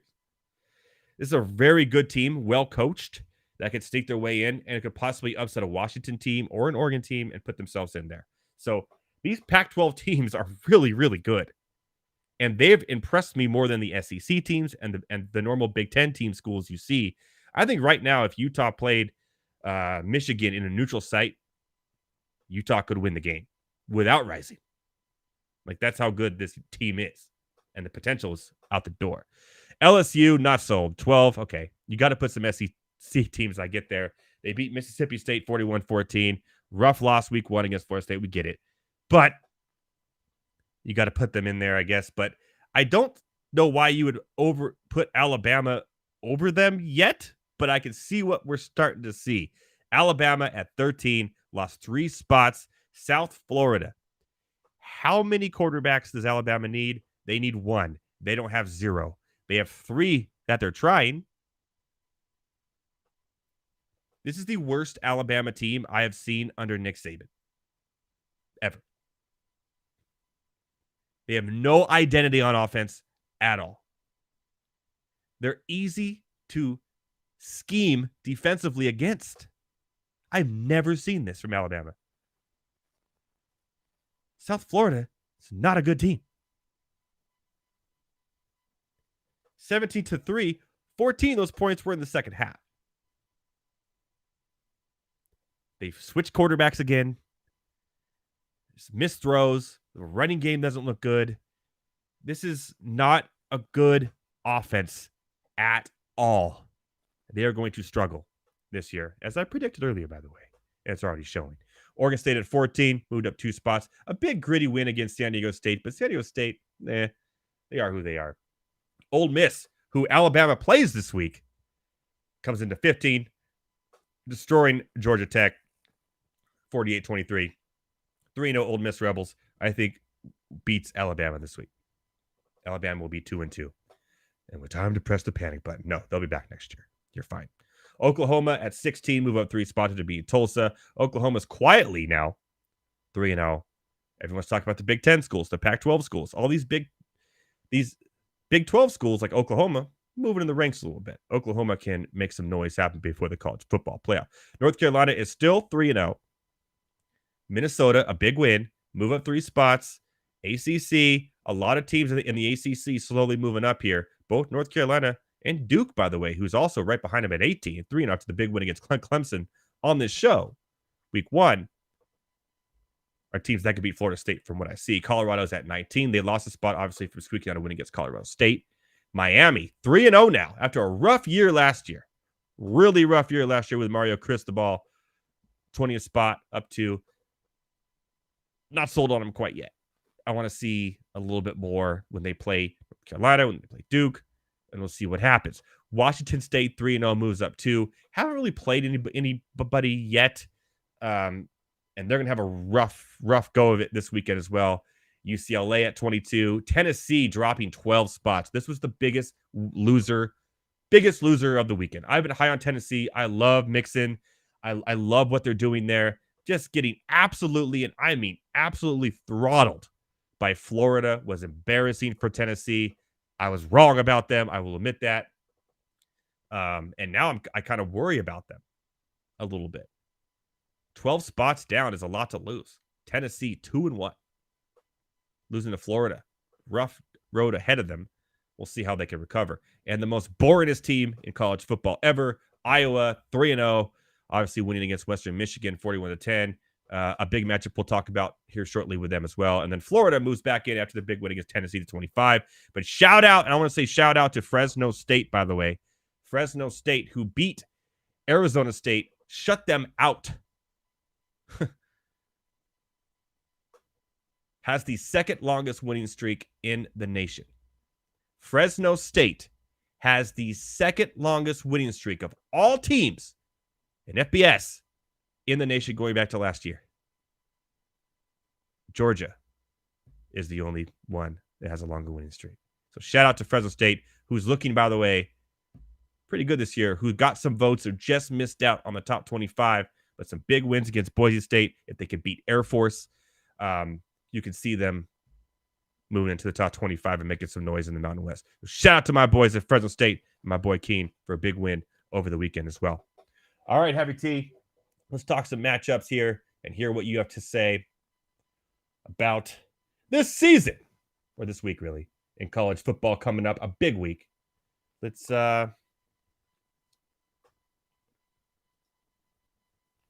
give it a go. We'll bring on Heavy T. We'll talk about some of these matchups. Like I said, there's 6 matchups this weekend against ranked teams. That's half the top 25. It's insane. Welcome to the show. Welcome to the show. Just going to say it to get out of the way. It was a nasty injury. Prayers up to Nick Chubb. Yeah, that was brutal. Yeah. It's bad enough to the point where I didn't even watch the video because that stuff makes me squeamish if I watch it on video. And I showed it to my mom instead because my mom is, for whatever reason, fascinated with that stuff. And even she screamed out like, "Oh my God." I'm like, okay, that's how I know it's pretty bad. So we'll just leave it at that. But yeah, college football, huge weekend this weekend. Sorry, that's an awkward transition. Can't make one, but oh well. We're the show of great transitions, though. So we're the transition show of record. Yeah. Well, yeah, some massive games this week. Like you said, Ohio State at Notre Dame, Ole Miss at Alabama, Iowa, Penn State, UCLA, Utah, Colorado, Oregon, Oregon State, Washington State. It's going to be a good weekend of college football. Oh, it's going to be great. I cannot wait. Popcorn worthy. Definitely popcorn worthy. You want to go over then the Ohio State Notre Dame game first? So we can, but there's one thing I have to say. Uh-oh. So you didn't like what you guys said. Okay. You said USC should be a top 4 team. Right now, yes. I love the Trojans. I grew up on Matt Leinart, Reggie Bush, literally down the freeway. I lived like maybe 16 miles from the Coliseum. I love USC. They are not the 4th best team in the country. They're better than Florida. Their defense is. They're better their than defense Florida is. They would beat Florida State right now in Florida. No, their defense is not good. Their defense is not good. Okay, I am so confident. I am going to say this. Oh God, here we go. They will lose to Colorado in Boulder. Whoa! That is going to happen. Whoa! They will lose to Colorado in Boulder. Okay, whatever the spread is for Colorado that game, take Colorado. Take the points. Colorado's winning that game. Guarantee it. Okay. I'll mark that one down on my Heavy T bet list here. Can't wait to freezing cold take myself, but it's going to happen. All right. No, Oregon first, right? Yeah, my reasoning is that it's 2 things. Like I said, USC's defense isn't good, and Colorado's offense, when they're humming, like we saw at the last quarter and the overtimes of this last game, they're humming. They're really, really good. And on top of that, I'll be honest, I'm expecting, we could do this one first. I'm expecting Colorado to get smacked in Eugene. I think that earlier. Yeah, I think Oregon goes in, takes care of business, smacks them around, especially with Travis Hunter lost. Yeah. And I think that actually fuels Colorado more to win against USC, to show them like, hey, we're not a fluke. We can play with the big boys. And that game, like I said, is in Boulder. It's not over here at the Coliseum. So USC, I don't know, man. I just don't trust Lincoln Riley. I just don't. Okay, I'll give you that. I mean, I don't like USC either. I just think they're a better team than Florida State is right now. But we'll see how it all plays out. Like I said, the Pac-12 is insane. So yeah, no, it's I'll go ahead and mark the Oregon-Colorado matchup off our list because we both agree it's going to be a blowout. Yeah. And it's a 20.5 point spread right now as it stands. I say that I'm taking Oregon in the points. However, the public is taking Colorado in the points, obviously, because it's so high for 2 ranked teams. Vegas is going to win this one. It's a 20.5 point spread. I think I'd lean Colorado, but I think they cover, but I still think they lose by 17 or more. It's a 3-possession game at least. I'm going against the public. I'm taking Vegas in this one. I'm taking Oregon. Womps. That's the new word. Womps. They womp them. Jeez. We'll take that one off the board. We got to move a little bit quicker here, so let's go. Okay, Ohio State, Notre Dame, 9-6. Obviously, the biggest matchup of the weekend as far as the highest ranked schools. Game day is going to be there. All this poise, all this, Notre Dame, Ohio State. Everyone's like, whoo, -3.5 Ohio State right now. What do you think the public is lying on this? This is one of my upsets. Notre Dame wins this game. I'm with you. I agree. Yeah. Notre Dame outright. Ohio State is not good.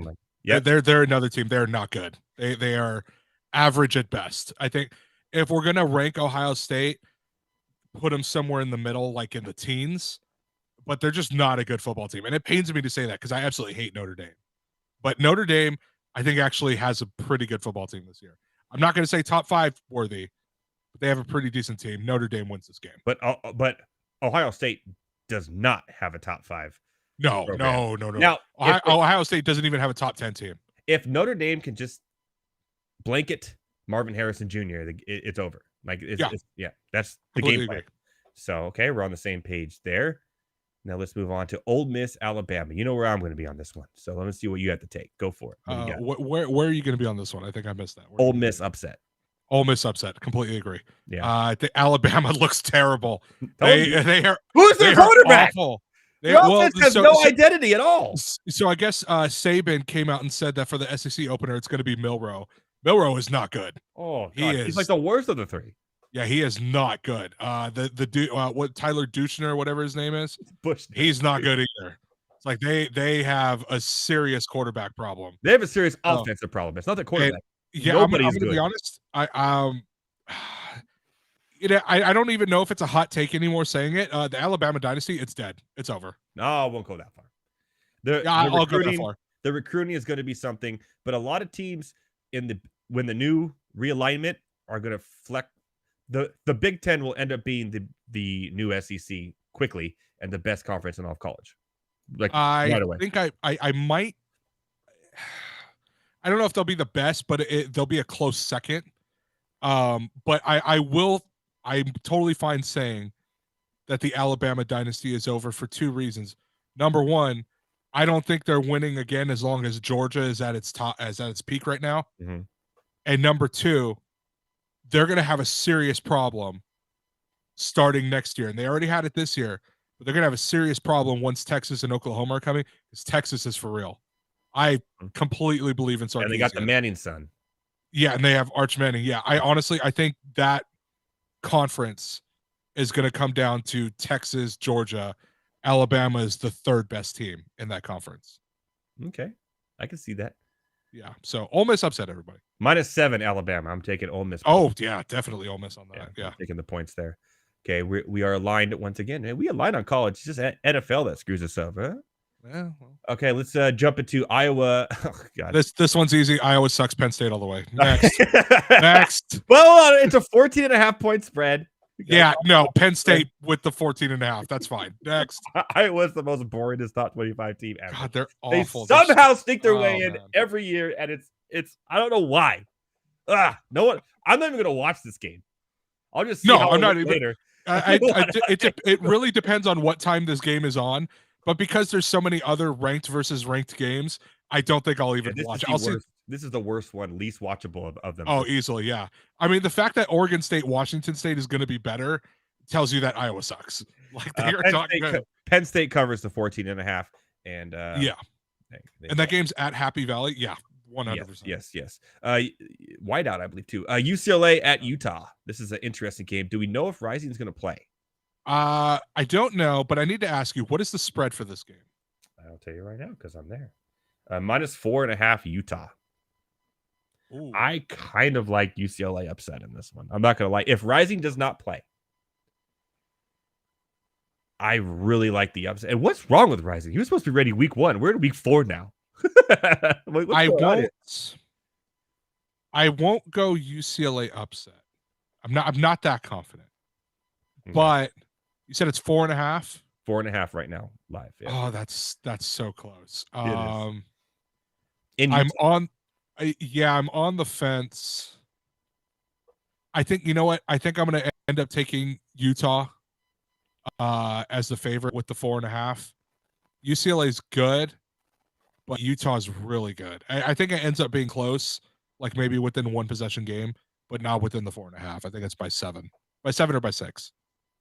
Okay, I can see that too. Like this game could go either way, but as a betting man, seeing where the public's going, and everyone's kind of, from what I'm seeing, betting wise, UCLA is being kind of under bet. So I kind of want to go that route on this one. Maybe yeah, not. Normally would, honestly, it's on that edge where if it was Utah minus 5.5, then I'm betting UCLA. Correct. Yeah, I'd probably go that way as well. If it was that 1 point, like that 1 point in this case makes a huge difference. Well, let's finish it off with another Pac-12 matchup, the last one of the 6 that we have going before we go into some NFL talk here. Or back to some NFL talk. 3-0, obviously. Oregon State at Washington State. Washington State kind of coming out of nowhere to be ranked this year. Currently a minus 2.5 point favorite is Oregon State on the road in Washington State. How do you feel about this one? I'm going to say Oregon State. Now this one, honestly, this is the one that's kind of a coin toss. I do have some actual public stats on this one, actually. Okay, go ahead. 60% of the public is taking the plus 2.5 for Washington State at home. I mean, I see why plus 2.5 is pretty close. Mm-hmm. I think this game is pretty close. I'm going to say, you know what? This is what I'll say. Take the 2.5 for Washington State, but if you're doing the money line, take Oregon State. I'm taking Oregon State in this one. I think the quarterback's better for Oregon State. The transfer from Clemson, DJ Uiagalelei. I just call him DJ Ukulele because I but don't know. What Oregon State's been doing for years, kind of under the radar in the Pac-12, is everyone's recruiting all these great offensive players. They've been recruiting great defensive players, which is good. That's what you should be doing. Their defense is absolutely incredible. One of the best defensive units now in the nation. Oregon State. I'm saying that I'm an Oregon fan. I want to throw up in my mouth, but I think the defense does enough to keep them in the game and win the game. I'm actually taking this 2.5. I just remember this is the last year of the Civil War, huh? They'll still do it. Yeah, I hope so. Yeah. I really hope that some of these traditions still live on. It's gonna kind of bum me out that USC probably won't really play Stanford anymore because that's usually a really good one. They'll still play UCLA and they'll still play Notre Dame though. Well, they'll still play UCLA because UCLA is going with them to the Big Ten. So and Notre Dame, yeah, that's too much of a tradition to pass up. But that game this year is going to be incredible, by the way. That USC Notre Dame game. As long as both hold, I think it's in. I actually don't remember when it is. It's in. Yeah, I think it's usually in November. Yeah. But yeah, if they can both hold, that'll be a good one. I mean, you could have literal like playoff hopes on the line for that one. It'd be crazy. That should be pretty good. Any other upsets you have your eye on or anything? No, not really. I'm more focused on just the ranked games. Let me just double check the schedule real quick. What about the I think Florida State's playing Clemson this week too. Clemson sucks. Clemson's awful. Florida State. Well, Florida State does not look good the last 2 weeks after that big win against LSU. So. But it's Clemson. Dabo Swinney is the most overrated coach in college football. Like he sucks. It's between him and Brian Kelly. I do not like either one of those dudes. Oh wow. Okay. Yeah, no, Brian Kelly's stupid Southern accent. That dude sucks. Like I'm not big on either one of those teams. Looking at the schedule, no really big upset. Tennessee did not look good. They look terrible. That was just a bad game. I'm watching Jerome Ford just run for 70 yards for a touchdown right now to take the lead over the Steelers. Nice. Biggest waiver wire pickup ever this week. I'm gonna give you. I'm not gonna say it's an upset, but I'm not sure what the spread is on this game. But I'm gonna give you a game to keep an eye on. That's gonna be Baylor in Texas. That game is in Waco, so it's at game. Baylor. Mm-hmm. Yeah, Baylor can put up a fight. I think they just got off to a rough start, but they can put up a fight. They should have had a better chance against Utah. That was pass interference to end that game. Yeah, they probably should have beat Utah. They definitely. I know they got stunned by Texas State, but Texas State, their head coach basically followed the Dion pattern and completely overhauled the roster and use the transfer portal to his benefit. So I'll let that one slide. But yeah, I think Baylor. I don't know what the points are, but I think it ends up being kind of close. Oh, I'm looking for that right now, but I hate having to find college games on my system because it's so many of them, and they're not alphabetized or by ranking. So. Not alphabetized or by ranking. Looking at ESPN, the line is Texas minus 15.5. Take Baylor in the points. I would do that. I am looking at the live line now, and yes, I would do that as well. That's exactly what it says here. I think Texas is a very good team, but I think Baylor will give them a good fight. And it's in Baylor, which is better. Yeah, it's in Waco. Yeah, Waco usually plays really well. I haven't got any because we're so early because it's Monday. I haven't got any public yet, so there hasn't been enough bets on that game yet for anyone to make a decision. But yeah, I would probably take Baylor and the points there as well. I kind of believe with you. And Texas got up to a slow start this last weekend as well. A little bit of a slow start. I mean, you're coming off that big win in Tuscaloosa, so I get it. But no, I would take Baylor in the 15.5 or 15. There you go. All right, we're line on most. We'll see how we do, everyone. By the way, these are early spreads. Things can change. We're trying to get them in on Monday. They can very much change. Yes. Yeah, and see how we do, and we'll keep receipts to see how we did next week. And what say ye, Heavy T? Ooh, that's a good. Ooh, we should make that a segment. I like that name. What say ye, Heavy T? That's pretty good. I like that. Old English mixed with common hip. Yeah, we're gonna have to keep that. That's a good one. All right, I should make that a button. Yeah, we should. We'll figure out something. Our people will talk to some other people. We'll see what we can do. We'll get our people to talk. Yeah, our people will talk. All right, man. Looking at these NFL games, you have 5 here. Okay, we don't have to talk about them all because we're running out of time. I still have to do case the monies, and everyone wants to know what's going to go on for the eulogy for Better Boss as well. Oh, that's already done. Already written. Yeah, it's already written to go. Sorry. Pat Fryermuth is not scoring 14 points in the second half to take the lead. Like, that's not happening. He is not. It was a touchdown. However, it was not forward. He was down at the 1-yard line. Pierre Strong Jr., the third string, came in for a 1-yard touchdown run and a 2-point conversion by Deshaun Watson. So now it's 22-19. Browns have the lead. Thomas is sweating. Yeah, man. Steelers, this might be Mike Tomlin's first losing season. Might be.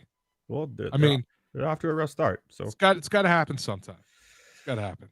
All right. Well, I'll pick and choose the games now between these 5 just to move things along here quickly. Obviously, the first one we're going to talk about is the one we talked about last week, the Green Bay Packers, who I'm high on. Great game against your Atlanta Falcons, a surprising 2-0 team. Well, for most people, probably not you. What are your thoughts on the game? What did you see that you liked? You were telling me earlier as we were doing the sound check that Ritter is that man, and I vomited in my mouth. So please explain. Now, I want to say this. I say that very sarcastically. If you follow me on Twitter, you know I have a huge sense of sarcasm. Yes. So, like, for example, Mahomes got that extension, and I put the gif of Birdman doing like the handshake thing, and then I said Desmond Ritter reading this right now, like just messing around. No, I mean, look, Ritter. The first quarter and a half, he did not look good. I was like, he looks so. He threw and a pick, which is nice to see. Which was a lame duck pick. Like, it was a bad pick. That was bad. So I was like, okay, but the second half, when they actually needed him to throw the ball, he was throwing the ball, and he was doing it right. Now, credit to Drake London and Matt Collins for making some great catches, but he was slinging it around, threw for over, I think, close to 250 yesterday. 237. 237, close enough. Yeah, he's off by 13 yards. No, he actually looked pretty good. So we'll see what happens, because if this dude fails in any light, I immediately want Shador Sanders on my team. But we'll see what happens. They got a tough week in Detroit this upcoming week. Detroit's coming off that loss. So we'll see. Green Bay, on the other hand, Jordan Love. Props for props to do, baby. Come on. What have I been saying? I'm not there yet. Now, I know he threw the 3 touchdowns. I know he didn't have a pick, but he had under 200 yards passing. You know what that tells me? You're dinking and you're dunking. Okay, you're not throwing the ball down the field. You're checking it down. Okay. My boy Jaden Reed. Shout out to Jaden Reed. No, Jaden Reed had a great game. 2 touchdowns. Great for him. But I'm not.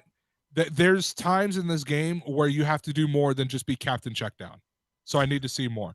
But that also tells me, you know what? I think this Falcons defense is legit. I think they're actually. Was going to give defense. That's what I was going to say. I think their defense is legit. They made the right moves in the offseason. They're playing like it. And again, everyone's been talking crap on this NFC South, but here we are with 2 2-0 teams. 3 2-0 teams. 3 2-0 teams, yeah. And one of them plays on Monday Night Football next week. That's the Bucks and the Eagles. I think that's where the Bucks probably lose. So we're going to have 2. But at the same time, that could be an upset because the Eagles haven't looked all that good. They've done enough to win games. And it came up today. I think it was Donovan McNabb or someone saying that Jalen Hurts told him that he's still playing at like 70 to 80% of his injury from last year to now. Wouldn't surprise me. A little intriguing there. It'd be like that sometimes. Be like that sometimes. Okay, I'm gonna be real with you. One of the games on the list, Chargers Titans. Brandon Staley and Matt Eberflus. One of those two dudes is going to be fired before the season's over. Yeah. Well, which I think if it's Staley, I think that's a good thing. I don't think he's that good of a head coach. I would like to see what Kellen Moore can do. Assuming that I said on the show 3 weeks ago that Kellen Moore is going to be the head coach for the Chargers next year. Yeah, assuming that no other god tier option is available next year. Like if John Madden comes back from the dead, then okay, maybe I'll throw him in there. But yeah, no, it's Brandon Staley's he's not a good coach. Let's leave it at that because a certain someone will make an appearance on Case of the Mondays in a little bit. I have a great joke. I have a great joke for the Chargers. So. The Titans are okay. I think people forget, like even though they're not good, they're still at least halfway decent because Vrabel can get every last drop out of his dudes. Yeah, dude milks him for all he's worth. Real quick, looking at the last two, Lions, Seahawks. What a game. That was a good high-scoring game. Can they play every week? That's so much fun. I know, for real. So can they play every week? And real quick, Jared Goff is a lot better than you people think. Oh, I've been saying it. Yeah, he's a damn good quarterback. Like damn good. He's letting it fly. He broke his streak, by the way. Speaking of Ritter, the longest streak active without throwing an interception in the NFL. Finally, he threw one against the Seahawks, but he had the longest, and I think he was like third longest ever behind Aaron Rodgers and Tom Brady. Yeah, I remember when the Lions got Goff in the Stafford trade, and everybody kind of joked, like, why would you want Goff? Goff is better than about half the quarterbacks in this league. Like, he's better than, I know this game isn't on the list, but I just wanted to pull up this Twitter stat anyway. He's better than Justin Fields. Justin Fields sucks. Yeah. Like, he is terrible. So I'll just say this tweet I saw earlier. It says the Bears have had Justin Fields start 27 total games so far in the NFL. Okay. They are 5-22 in those games. He has been sacked 101 times. Shit. Completion percentage is 59.8. He has 26 touchdowns to 24 picks. He has fumbled 31 times, lost 8 of those. He is averaging just 156.5 passing yards per game in his career. Now, this part is on the Bears. After rushing for over 1,000 yards last season, the Bears have had Fields carry the ball just a total of 13 times in the first 2 games. And 4 of them were actually plays that they drew out for him. Yeah. Part of it is Justin Fields is a bust. I'm sorry. I don't trust any quarterback coming out of Ohio State. I mean, he's good for fantasy purposes. I do like, I will say I really, really like CJ Stroud. He actually looked okay, but I keep in mind that they played Indianapolis, so we'll let that go. But the other part of this is that the Bears have to be one of the most inept franchises of any sport I've ever seen in my entire life. And they share the city with the White Sox, who are also inept. Like, that is how bad the Bears are. I just don't understand how you can go your entire existence and the quarterback that wins you a Super Bowl is Jim McMahon. You couldn't find anybody else. They don't have a good history with quarterbacks, but they let him be the quarterback for a long time too. Deshaun Watson and Patrick Mahomes right there. Mm-hmm. And you drafted Mitch Trubisky. They were right there. I there's a lot of pain in being a Falcons fan. The Bears are one of the teams I could argue they might have it worse, and they have a Super Bowl.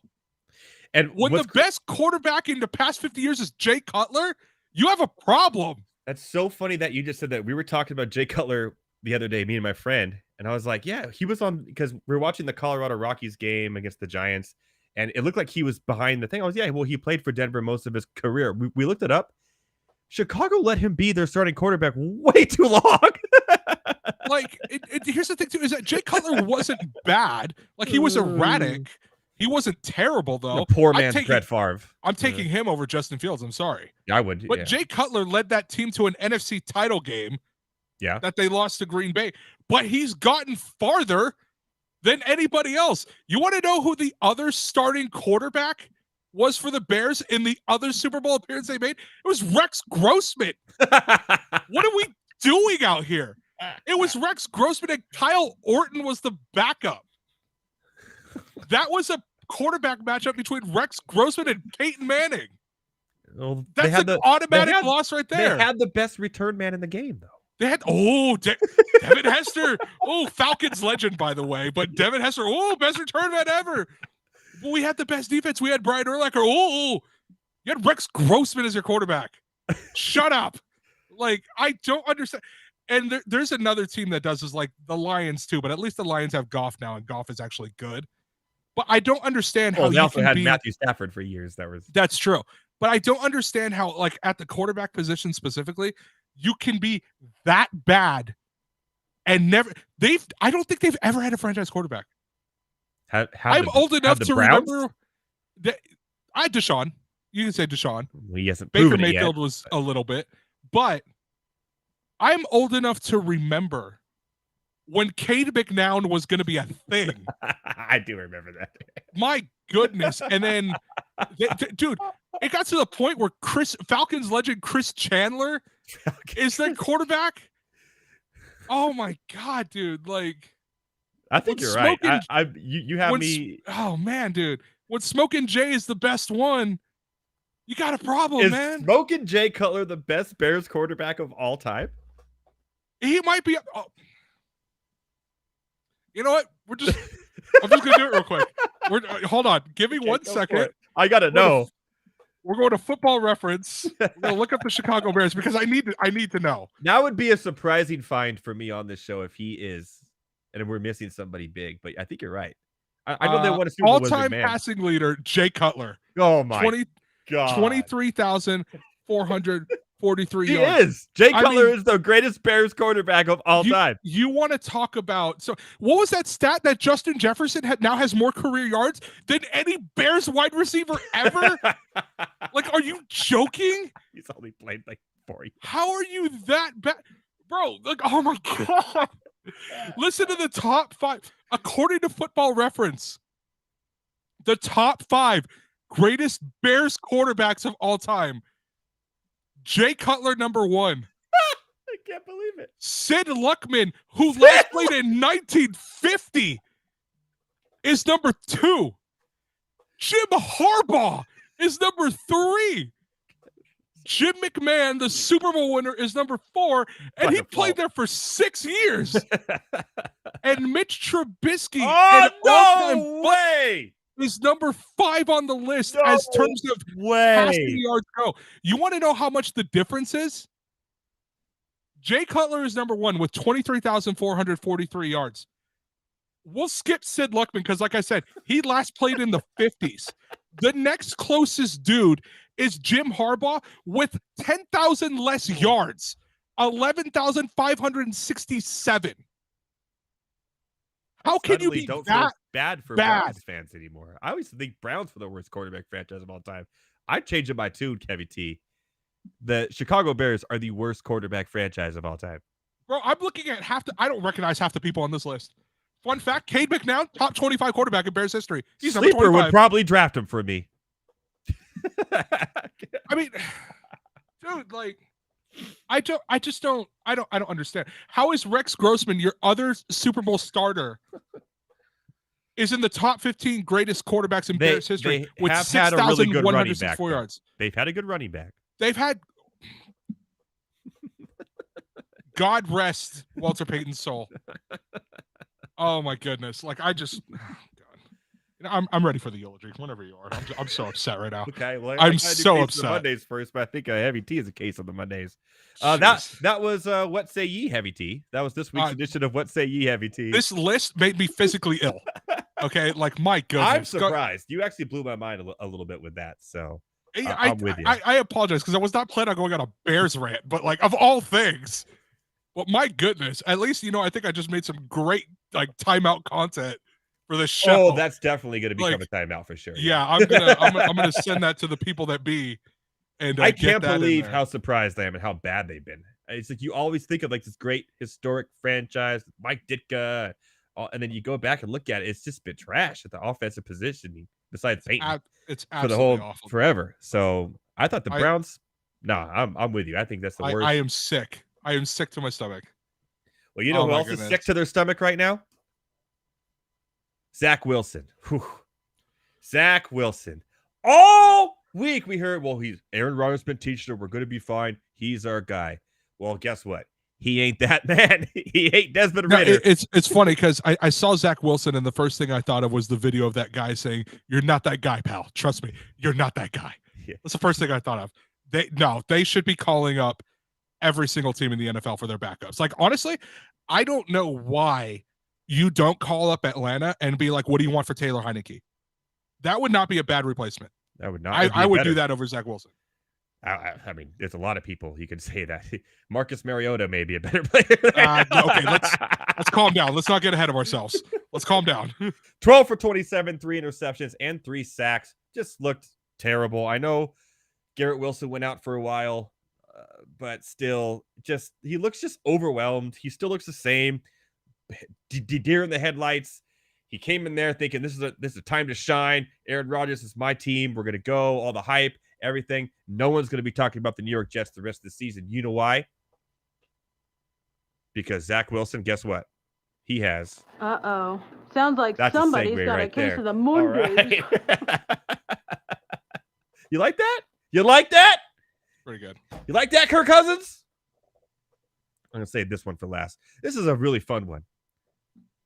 Josh Jacobs. Hold out. Finally coming with the team. Here he comes. The Raiders off to a 1-0 start. He only had 48 yards, I think, on week 1. So not great, but, he's been held out. Here we go. The offensive line for the Raiders. The Bills dismantled them completely. Josh Jacobs holding out all this. I was the rushing title leader last year. I'm back. Let's go. 9 carries. -2 yards against the Bears, which took his total of 48 yards down for the season down to 46. I'm sorry, Josh Jacobs owners. The Raiders are going to Raider. By the way, that stuff with Chandler's, like Jones, and that's some crazy stuff going on that we could probably talk about next week because I'm sure more of it's going to come out in the next week, and I will when it does. There's some craziness going on there. We'll talk about that. But the Raiders, it's funny because we say that's crazy. If you're a Raiders fan, that's a Tuesday. It's typical. Yeah. And I'm sure more is going to come out later. I was going to talk about it tonight, but I decided to wait a week because I think more is going to come out here soon. So I'm going to wait on that. It'll be in the Rant Lines next week. I promise you on that because there's some crazy stuff going on there, even crazier than Henry Ruggs. But give it a goog after the show if you want to know more. Josh Jacobs, the Raiders. Guess what? Welcome back. Sounds like somebody's got a case of the Mondays. 2 in a row. That's right. I'll make it short because we talked about it earlier. Last year was the Broncos constantly on this list week after week after week. It was actually just pretty much Russell Wilson, but I'm not even going to put him on this because Sean Payton you deal with that. If you're on next week, then you really have a problem. The Bengals, ugly. Joe Burrow, ugly. His calf, ugly. 0-2. I know it's a slow start. That's what they do. They're better than that. Doesn't look good. Sounds like somebody's got a case of the Mondays. I'm about to turn red. The Chargers are the 30. Sorry. Hold on. The Chargers are the 33rd team in the Super Bowl era since 1966 to score 50 points with 0 turnovers through 2 games. They're the 33rd team ever in the history of the NFL. 50-plus points and 0 turnovers in 2 games. Woo! Of those 33 teams, they're the only ones to go 0-2. Ladies and gentlemen, the San Diego Chargers of Los Angeles are literally the Charlie Brown of football. Brandon Staley has made him the Charlie Brown of football. You put the ball out, say, how far can we kick it? We're off to good starts. And guess what? Brandon Staley is the one pulling the ball away before we can kick it. He's terrible. His offense is terrible. Well, the offense is great. He's terrible at calling the offense. He doesn't know what he's doing. And he had a press conference where like, oh, has the Jacksonville game changed you? He's getting all gray. You could tell he's feeling it. Just goes off. We're not talking about Jacksonville. We're not talking about Jacksonville. He's the go. Kellen Moore's the future. And I'm not saying the Chargers because Herbert's been balling.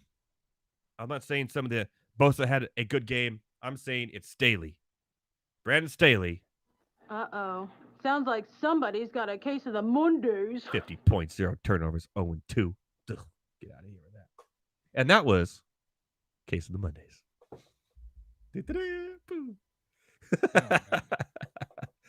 All right. Is it time? In the words of me, it'd be like that sometimes.